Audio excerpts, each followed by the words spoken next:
మంది జర్నలిస్టులు అడిగినరు, ఏ ఒక్కదానికి సమాధానం లేదు. మళ్ళా కూడా అడుగుతున్నా నేను, ఒక తెలంగాణ ఆడబిడ్డని, బీసీ బిడ్డని, ముదిరాజు బిడ్డని నిలబెట్టి నువ్వు సహాయం, ఏం సహాయమయ్యా నువ్వు చేసింది?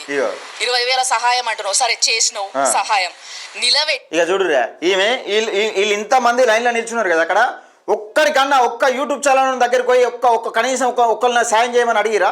ఎందుకు అడగాలంటే వీళ్ళ ముఖాలు అడక్క తినే ముఖాలు ఎక్కువ ఉన్నాయి.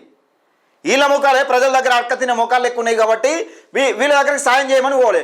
క్యూనిస్ దగ్గరికి పోతే పేదోనికి న్యాయం జరుగుతుంది కాబట్టి పేదోని దగ్గరికి అక్కడికి పోయి న్యాయం కోసం మాట్లాడి నీ ఏ సాయమే అని వాడు మరి నువ్వెందుకు చేయాలి సాయం? మరి నీ దగ్గరికి ఎందుకు వస్తలేరు పేదోడు? ప్రతి పేదోడు క్యూనిస్ గడప ఎందుకు తొక్కుతున్నారు? బుద్ధున్నదా కొంచెం మాట్లాడడానికి? ఒక పదం మాట్లాడే ముందు ఒక పదం మాట్లాడితే ఏం జరుగుతుంది అనేది కనీసం బుద్ధుడిని మాట్లాడాలి కదా.